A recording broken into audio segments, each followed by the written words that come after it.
1944.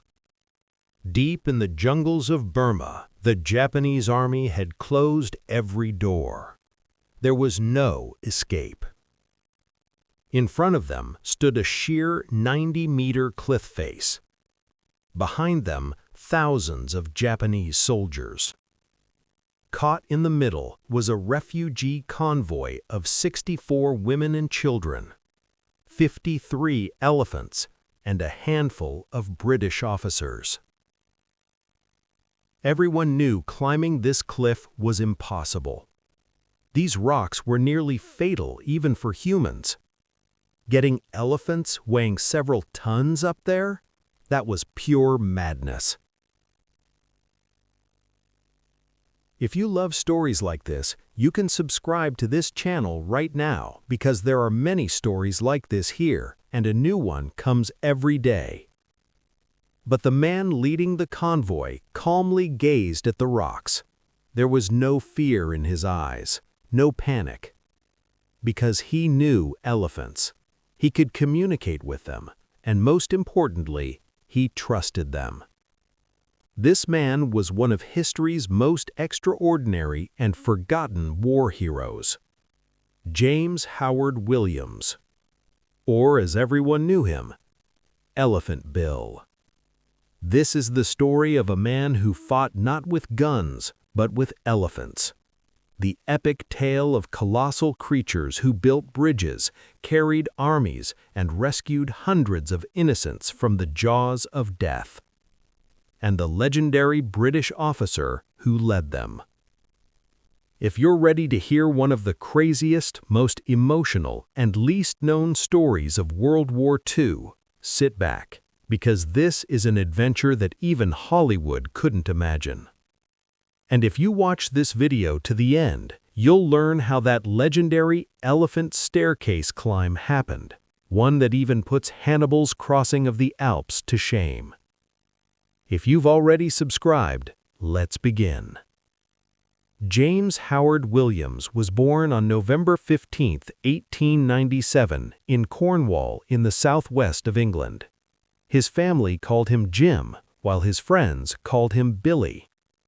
Even as a child, little Billy was different from other kids. Instead of playing with toys, balls, or toy soldiers, he preferred spending time with animals. He would spend hours with the horses on the farm. He would whisper to dogs. He observed birds, studied their behavior. Once he found a bird's nest hidden in a bush that no one else could find, simply by thinking about what the birds would need. It was as if he had the ability to read animals' minds. But when 1914 came, Billy's life changed dramatically. World War I broke out, and young Billy, like thousands of other British youth, was called to the front. He was only 17 at the time, but he looked older. He found himself on one of the British Empire's most brutal battlefields. Williams was assigned to the British Camel Corps during the war. Yes, the Camel Corps. He fought in the scorching deserts of the Middle East alongside camels. This experience deepened his bond with animals even further. Everyone said camels were moody, stubborn creatures, but Billy understood them. He had learned how to communicate with them, how to calm them down. He got along with camels remarkably well. If you're enjoying this video, don't forget to hit the like button. When the war ended in 1918, Williams had come out physically intact, but he carried deep wounds inside. Like millions of young men, he had experienced the trauma of war. He had seen the horror of the trenches, lost friends, witnessed the darkest side of human nature. When he returned to England, continuing his old life seemed impossible. Williams rarely spoke about his war experiences. He buried his pain inside. But he knew one thing for certain. He needed to get away from Western civilization, from cities, from crowds, and from a world where people killed each other. And just then, he saw an advertisement that would change his destiny. In 1920, the Bombay-Burma Trading Corporation was looking for forest assistance for their teak operations in Burma. Teak was one of the world's most valuable timber species at the time. Ship decks, train carriages, luxury furniture, all were made from teak. And Burma was home to the world's largest teak forests. But there was a problem. Burma's forests were among the most challenging terrains on Earth. Dense tropical jungles, dangerous rivers, malaria, snakes, tigers. Most men who came from Europe either got sick or gave up and returned within a few months. The most interesting part was this. The only way to get these massive teak logs out of the forests was with elephants. Yes, elephants. In Burma, Asian elephants had been the backbone of the timber industry for centuries. These enormous animals dragged, carried, and pushed logs weighing tons into rivers. No machine, no vehicle could do what these elephants could, especially in those rugged, swampy, mountainous terrains where machines couldn't go. When 23-year-old Billy Williams saw this job posting, his eyes lit up. Distant lands, wild nature, and elephants. This was exactly what he was looking for. In November 1920, Williams set foot on Burmese soil for the first time. As his ship approached the Chindwin River, he first saw the green of the forests.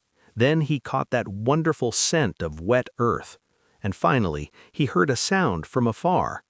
Elephant trumpets. At that moment, Williams knew where he would spend the rest of his life. If you're enjoying this video, please don't forget to subscribe. Williams' first posting was a remote forest camp on the banks of the upper Chindwin River. His job was to manage about 70 elephants and their handlers called uzis. His area of responsibility covered a massive region of about 1,000 square kilometers. The first days weren't easy. Williams knew almost nothing about elephants. There was very little he could learn from books. The real knowledge was hidden with the native Burmese handlers who had been doing this work for centuries. Most British officers looked down on these native workers. Colonial mentality demanded it. But Williams was different. He humbly sat beside the workers. He listened to them. He asked questions. And most importantly, he showed that he was willing to learn from them. This attitude would change Williams' life. The Uzis' approach to elephants deeply affected Williams. These men talked to elephants. No, not metaphorically, they really talked to them. Each elephant had its own voice, character, and temperament. Because the handlers had worked with the same elephants for years, they could understand their emotions, needs, even their thoughts. Williams once wrote, "The relationship between an elephant and a human is 9/10 love." And this love was mutual. Elephants were creatures with incredible memories. They could recognize a person they'd seen years ago, decades later. An elephant treated well would remember that person for life and remain loyal. An elephant treated badly would never forget either. But Williams soon confronted a dark reality of the teak industry. At that time, most elephants were captured from the wild and trained through brutal methods. This training process was horrific. The captured elephant would be imprisoned in a narrow cage, left hungry and thirsty for days. Then it would be beaten until it submitted.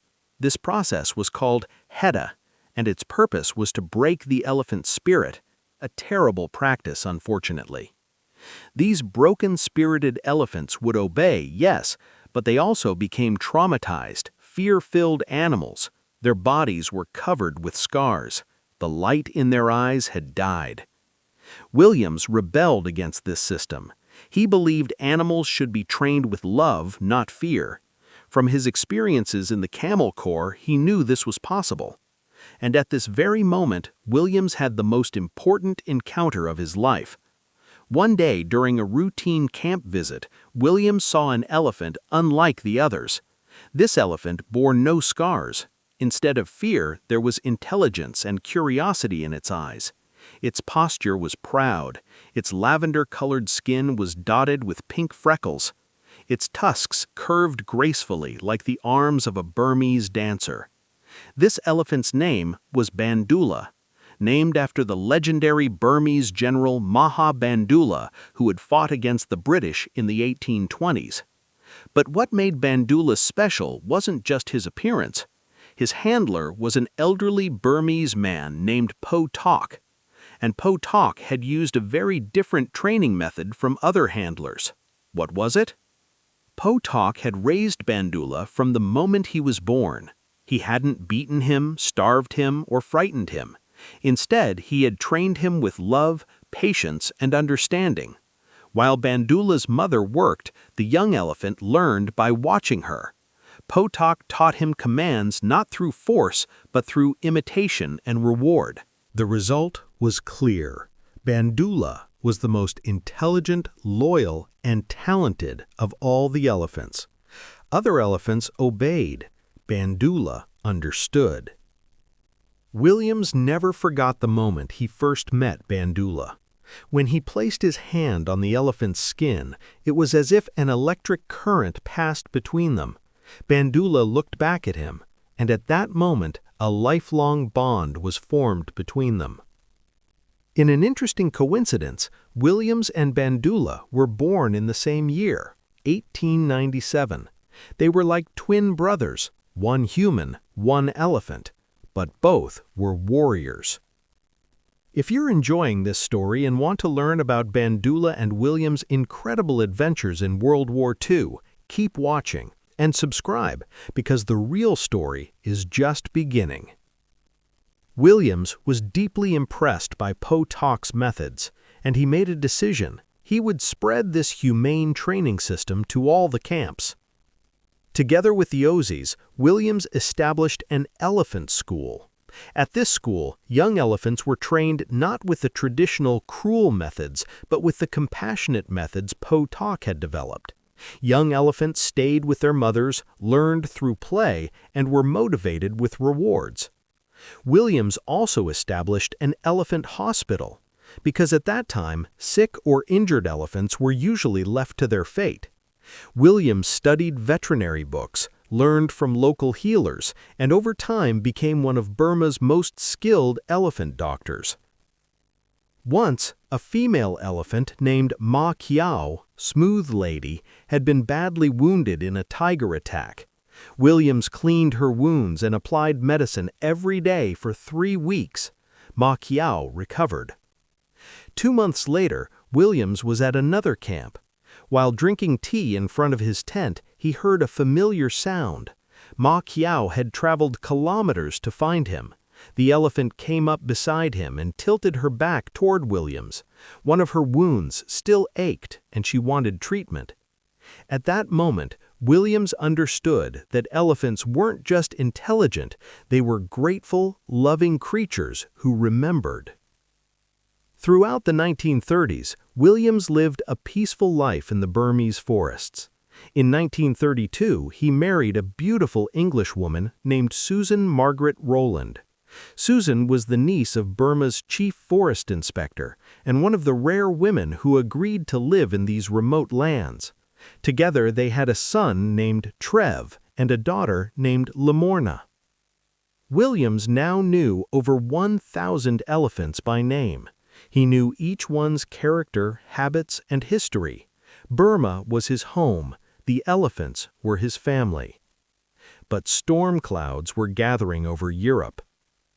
In 1939, World War II broke out. At first, Burma seemed far from the war, but in December 1941, Japan attacked Pearl Harbor and then began spreading across Southeast Asia. The Japanese advanced with incredible speed. Singapore fell, Malaya fell, and in January 1942, Japanese armies reached Burma's borders. Williams's peaceful world was about to come face to face with the merciless reality of war. And at this point, the legend of Elephant Bill would begin.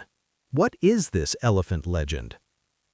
In the next part, we'll cover the beginning of the Japanese invasion, how Williams evacuated his family and hundreds of refugees on the backs of elephants, and the founding of the British Army's most extraordinary unit, Number 1 Elephant Company.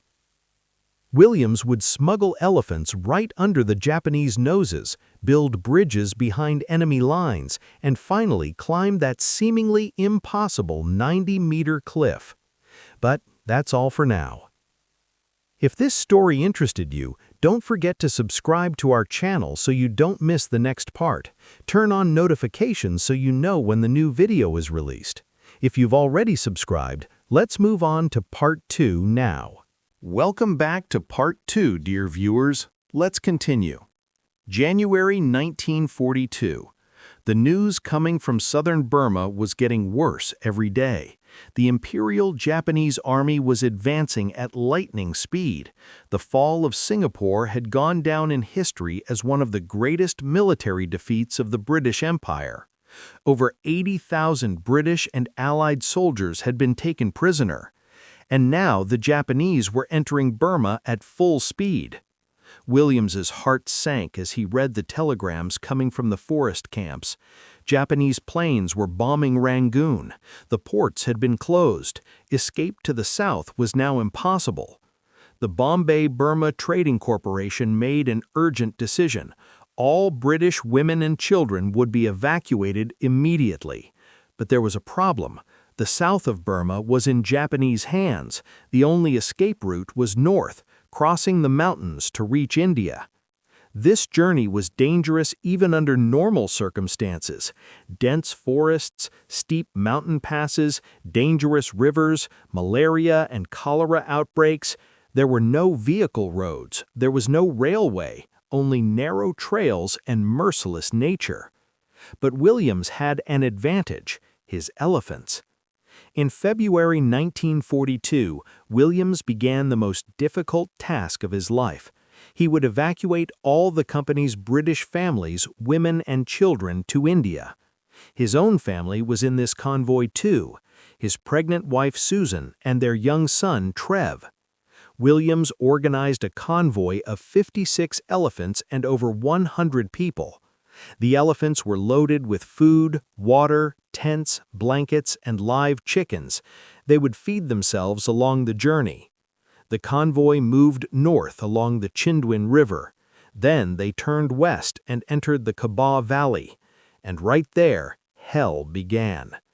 The Burmese had given the Kabaw Valley a name: the Valley of Death. This name was no exaggeration. The valley's swampy terrain was paradise for malaria-carrying mosquitoes. Cholera outbreaks were common. The roads were covered with corpses of refugees who had tried to escape before. The heat was unbearable. The humidity wouldn't let you breathe. Williams had to get his convoy through this hell. The journey lasted weeks. Every day they set out at dawn and made camp at sunset. The elephants carried exhausted people on their backs.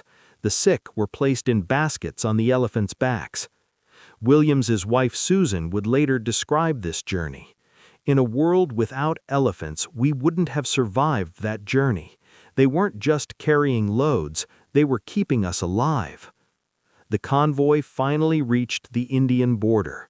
Williams safely left his family in Assam, but he would go back. Because in Burma, there were still hundreds of elephants and thousands of people.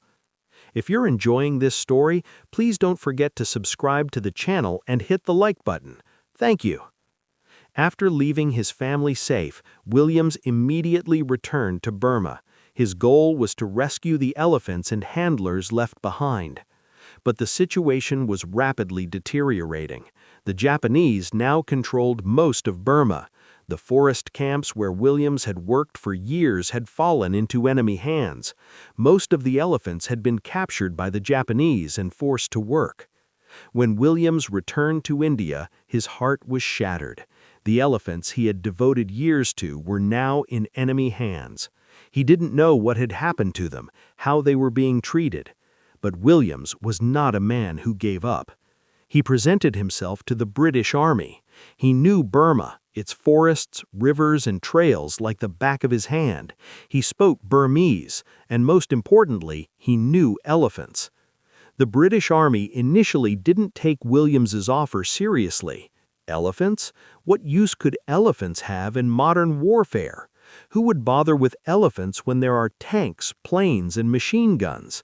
But the Burma front was different from other fronts. This was a hell where machines couldn't enter.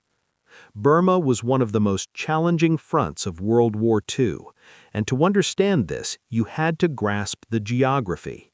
Most of Burma was covered with impassable forests. The dense tropical vegetation reduced visibility to just a few meters. During the rainy season, everything turned to mud. Rivers flooded, roads closed. The mountains were another nightmare. The mountain ranges between Burma and India reached heights of 1,500 to 2,000 meters. Crossing these mountains challenged even trained soldiers and made transporting heavy equipment nearly impossible. The Japanese had been able to advance in this terrain because they traveled light. They didn't carry heavy equipment, they used local resources. The British, on the other hand, couldn't fight without tanks, trucks, and heavy artillery. And this is precisely where the value of elephants became clear. Elephants could go where tanks couldn't. They could cross swamps where trucks would sink. On mountain slopes, they could climb grades that no vehicle could manage. And most importantly, elephants didn't need fuel. They could feed on the vegetation along the roadside. Williams explained all this to the commanders, and finally, in October 1942, the assignment that would change his life came. Williams was appointed as the Elephant Advisor to the 14th Army. His job was to establish an elephant unit within the Royal Indian Engineers. The name of this unit? Number 1 Elephant Company. Initially, Williams had only a handful of elephants under his command, but he wanted more, because in Burma there were hundreds of elephants that had fallen into Japanese hands, and Williams was determined to get them back. Williams prepared a dangerous plan. He would infiltrate areas under Japanese occupation, find his former handlers, and secretly smuggle the elephants to India. This was extremely dangerous. On paper, this plan seemed like madness. Infiltrating behind enemy lines meant death if caught. The Japanese were merciless to spies and saboteurs. But Williams had an advantage: the trust of the Burmese handlers. Williams had worked with these people for years. He had treated them with respect, learned their language, understood their culture. The handlers trusted Williams, and this trust was worth its weight in gold. British planes parachuted Williams behind enemy lines. He secretly infiltrated forest camps, found his former handlers, and made them an offer. If they brought the elephants to the British side, both they and their families would be safe. The handlers agreed. Right under the Japanese noses, they began smuggling elephants. Williams would later describe these operations. Smuggling elephants right from under the Japanese noses was easier than stealing vehicles, because elephants had no headlights, their engines didn't run, and they never ran out of gas. Within months, Williams' Elephant Company grew. By the end of 1943, he had 1,652 elephants under his command. This was the largest military elephant army in history. If you're enjoying this, please subscribe. Thank you. But gathering the elephants was just the beginning of the war. The real work was using them. British engineers were struggling to build bridges in Burma. The rivers were wide, the current strong, and transporting heavy construction equipment was nearly impossible. Traditional bridge construction took weeks, even months. One day, an engineer officer came to Williams. He had complex bridge plans in his hands. "We need to build this bridge," he said, "but we don't have the equipment." Williams examined the plans and shook his head. "I don't need to build these," he said. "Let me build you an elephant bridge." "An elephant bridge?" Williams explained. Elephant bridges were simple but effective structures that had been used in Burma for centuries. Teak logs were laid side by side, secured with stakes and covered with earth to create a crossing. It didn't require complex engineering, it didn't require heavy equipment, it only required strong elephants. And Williams had elephants. The elephants dragged giant teak logs from the forest. They lifted the logs with their trunks and lined them up side by side. An elephant almost instinctively knew which log went where. Some elephants were so skilled that they could position the logs correctly on their own without commands. Williams turned to the engineer officer. "If you want a dual-lane bridge, I can build 2 elephant bridges side by side." The officer approved, and Williams's elephants built a sturdy bridge that even tanks could cross within a few days.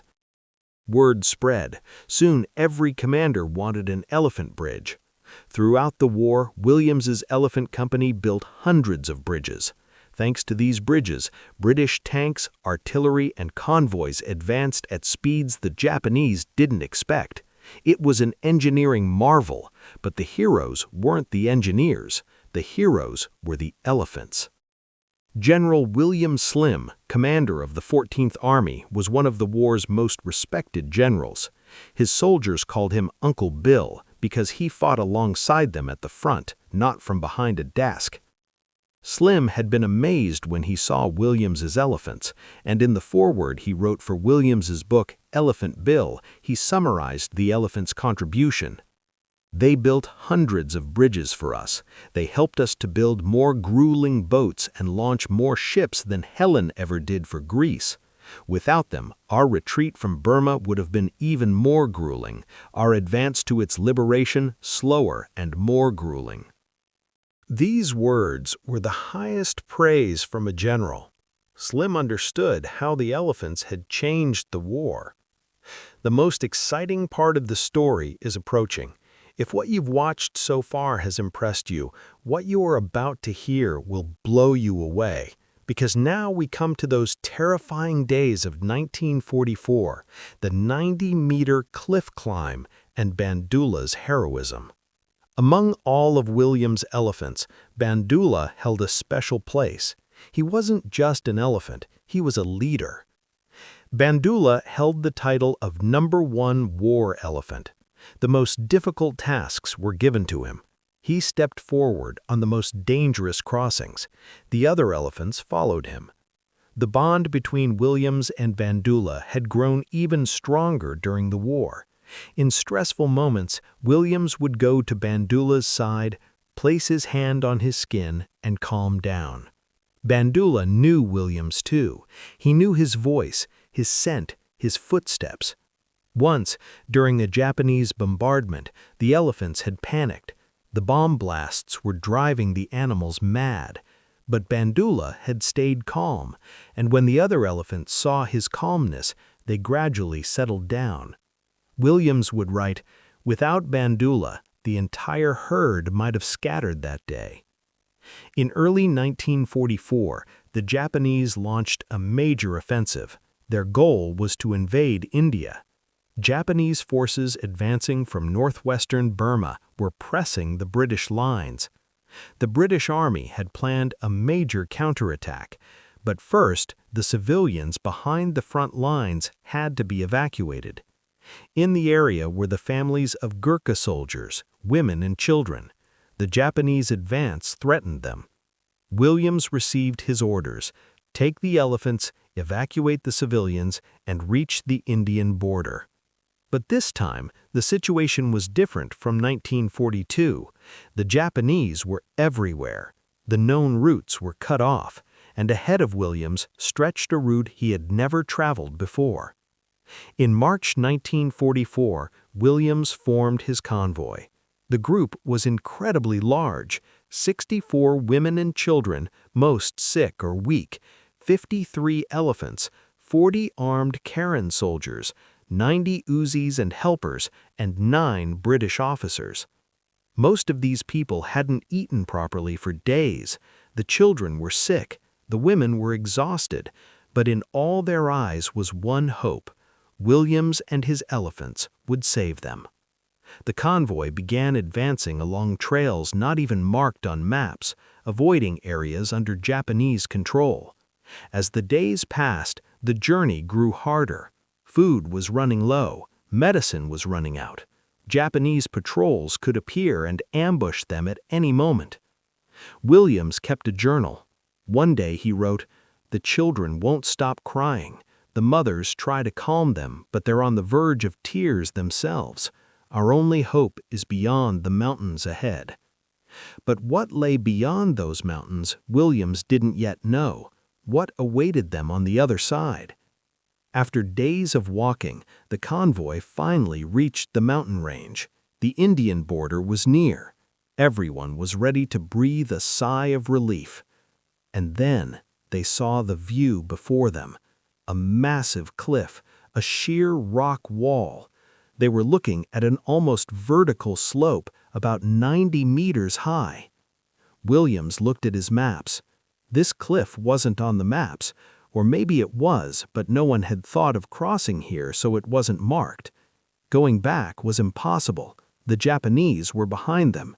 Turning sideways wasn't possible either. The only option was to climb this cliff. This climb, difficult even for humans. For elephants? No one thought such a thing was possible for elephants. Williams stared at the cliff for a long time. Then he turned to Bandoola. And he made a decision. What could he have been thinking? Here we come to one of history's most unbelievable moments. Williams was going to attempt to get 53 elephants up a 90-meter cliff.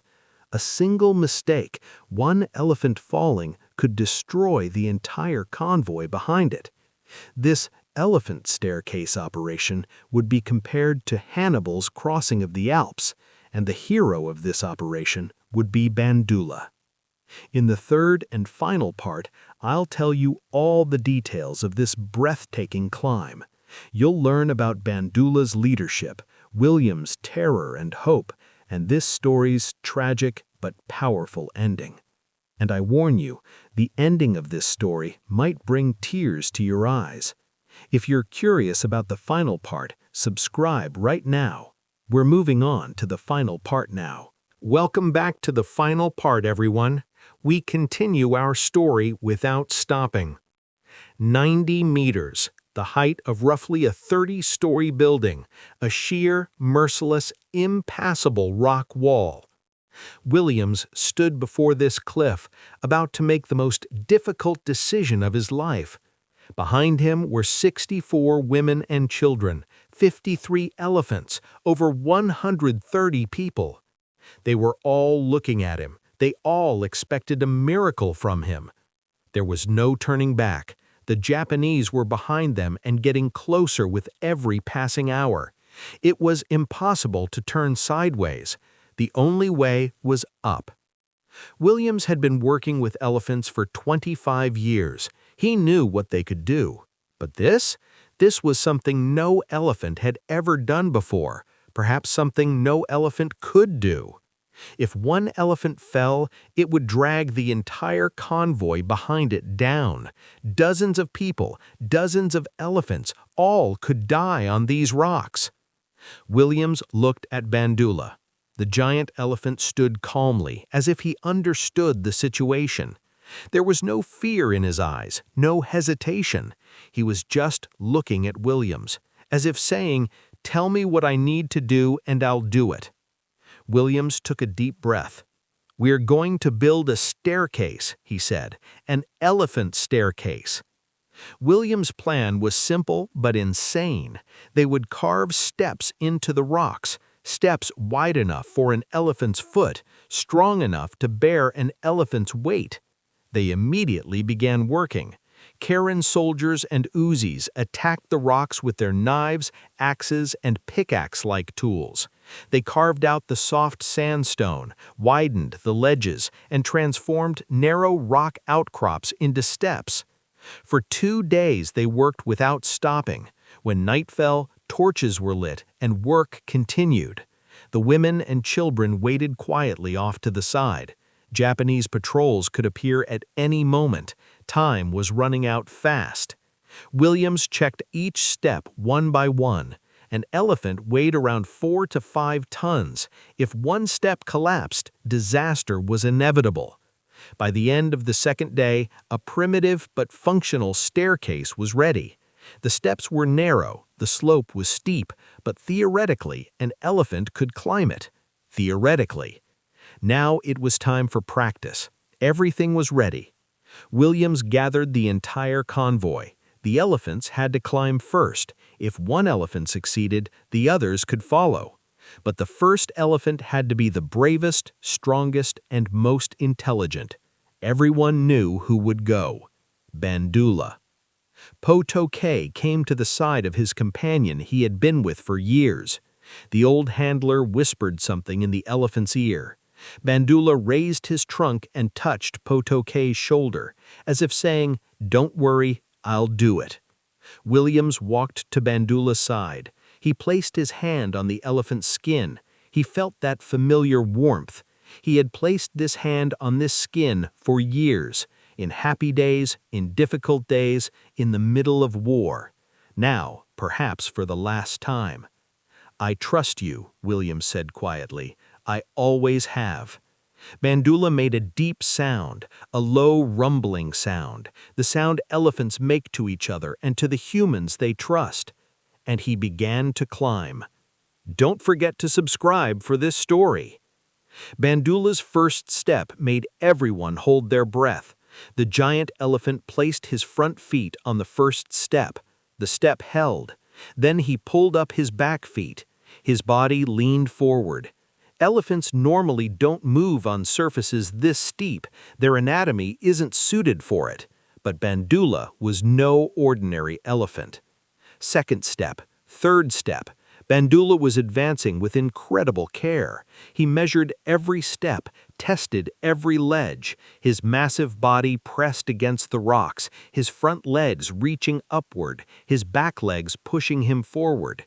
Williams watched from below. His heart was pounding against his chest. One mistake, just one mistake, one step collapsing, one foot slipping, could end everything. But Bandoola didn't slip. He didn't stop. He continued climbing slowly but determinedly. Half an hour passed. Bandoola had reached halfway up the cliff. Those below could barely see him anymore. Just a massive gray shadow clinging to the rocks, moving upward. An hour passed. Bandoola was still climbing. And then there was movement at the top of the cliff. Bandoola's head appeared, then his body. The giant elephant had cleared the last step and reached the summit. Bandoola stood at the top and looked down. Then he raised his trunk and let out a long, triumphant sound. He had done it. This was wonderful news for them. Bandoola's success gave courage to the other elephants. One by one they approached the staircase. Po-to-ke and the other Uzis were beside each elephant, encouraging them, guiding them. The climb took hours. Each elephant needed approximately 3 hours, and there were 53 elephants. Williams waited below. Every time an elephant began climbing, he held his breath. When it reached the summit, he breathed a sigh of relief. Then the next elephant would start, and the process would repeat. Night fell, but the climb continued. Torches were lit. In the darkness, the massive silhouettes of elephants moved on the rocks. It was a surreal sight, like a scene from another world, another time. The women and children climbed among the elephants. The strong ones made it on their own. The weak ones, the sick ones, the small children were placed in baskets on elephant backs and carried up with them. And the miracle happened. Not a single elephant fell. Not a single person fell. 53 elephants, 64 women and children, over 130 people. They all crossed that 90-meter cliff. It was nothing short of a miracle. Williams was the last person to climb. When he reached the summit, Bandoola was waiting for him. Williams walked to the elephant's side and leaned his weary body against him. "We did it," he whispered. "You did it." Years later, Williams would describe this moment. That day, I saw my 25 years of elephant experience validated. I always said great things about what elephants could do, but until that cliff climb, even I wasn't completely sure. Bandoola and the other elephants taught me more that day than I had ever learned in my life. This climb would later be compared to Hannibal's crossing of the Alps, but there was one difference. Hannibal lost most of his elephants in the Alps. Williams didn't lose a single one. The convoy reached the Indian border a few days later. They were safe. Everyone had survived. For Williams, this was the proudest moment of his life. Wars could be won, medals could be received, but saving 64 women and children, 53 elephants, and over 100 people from the jaws of death, that was a satisfaction no medal could give. This was a tremendous achievement for him and for everyone. The rest of 1944 and early 1945 marked the turning point of the war in Burma. British and Indian forces had begun pushing the Japanese back. Williams' elephants played a critical role in this advance. Bridges were built, roads were opened, supplies were transported. The elephants went where tanks and trucks couldn't. With every step forward, the Elephant Company was there. In May 1945, British and Indian forces recaptured Rangoon. Burma was free. Williams received 3 mentions in dispatches during the war and was awarded the OBE, Order of the British Empire, in 1945. But for him, the real reward was that his elephants and his men returned home safe and sound. General Slim would say after the war, "We couldn't have won Burma without the elephants, and we couldn't have used the elephants without Williams." But the end of the war wasn't a sweet victory for Williams, because before the war ended, he had suffered a heartbreaking loss. What was it? Can you guess? If so, you can write it in the comments. Toward the end of 1944, terrible news came. Bandoola was dead. It was devastating news, unfortunately. The giant elephant had been found dead near the camp one morning. There was a single bullet wound in his head, and one of his tusks had been sawed off and taken. When Williams received the news, his world collapsed. Bandoola wasn't just an elephant to him. He was his friend, his companion, his soulmate. They had been together for over 20 years. They had stood side by side through the darkest days of the war. They had climbed the elephant staircase together. Please subscribe for this story as well. Thank you. And now, Bandoola was gone. The killer was never definitively found, but Williams had a suspicion. According to some sources, Po Tok himself might have done it. The old handler was approaching retirement age. Leaving Bandoola to someone else was an unbearable thought for him. Perhaps he preferred to set free the elephant he loved with his own hands rather than leave him to anyone else. Williams could never confirm this theory. Perhaps he didn't want to. The bottom line was that the elephant was now dead. Bandoola was buried as a hero.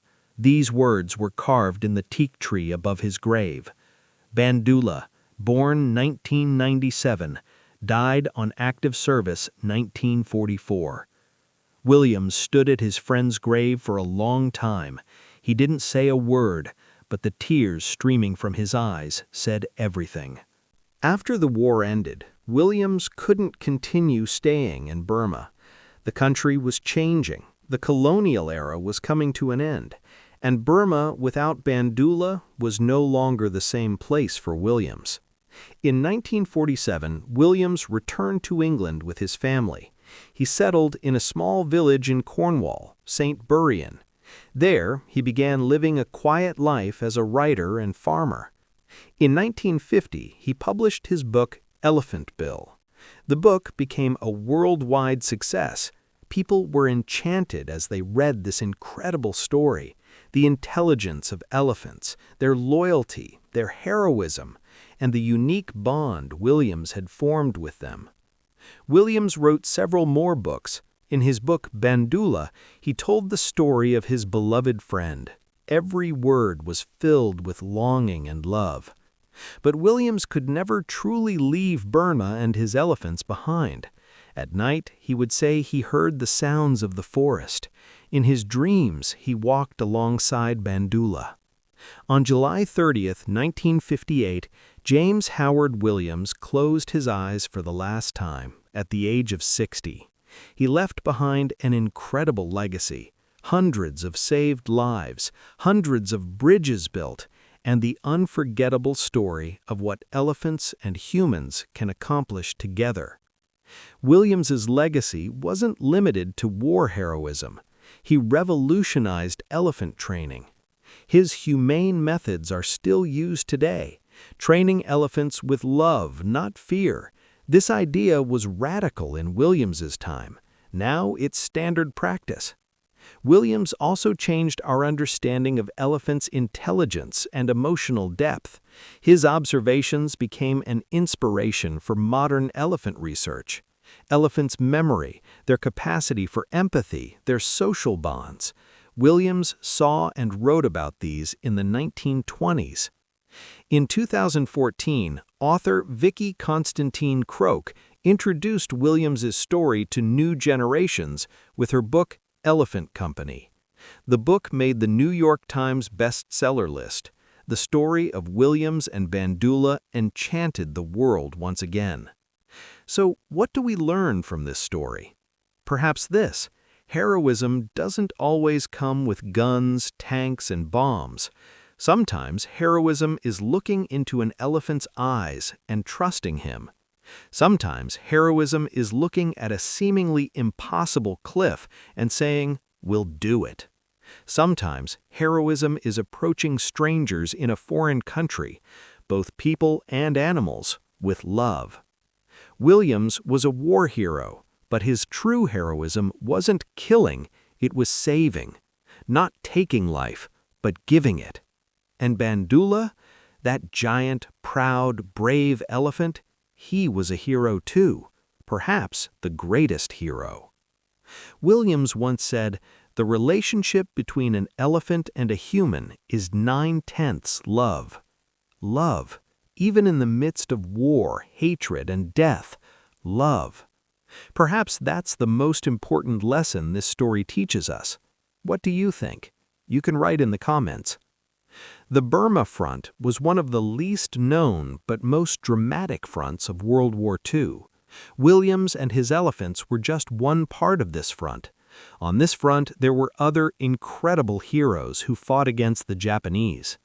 The stories of the 14th Army, known as the Forgotten Army, are filled with adventures that would put Hollywood films to shame.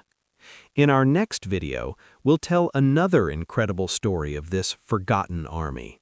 We'll explore the Chindit guerrillas who survived for months behind Japanese lines, the special forces who accomplished impossible missions, and the human dramas that unfolded in the depths of Burma's forests.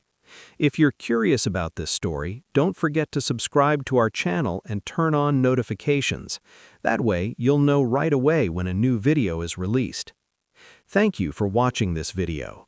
The story of Elephant Bill Williams and Bandoola is just one of countless heroic tales lost in the dusty pages of history. If this story moved you, please like the video, subscribe to our channel, and share your thoughts in the comments. The intelligence of elephants, Williams's courage, or the tragic realities of war? Which affected you the most? I'm curious to know. A like, a comment, a subscription, these are so valuable for this channel's growth, and they allow me to tell the stories of more forgotten heroes. See you in the next video. Take care of yourselves. Goodbye, friends.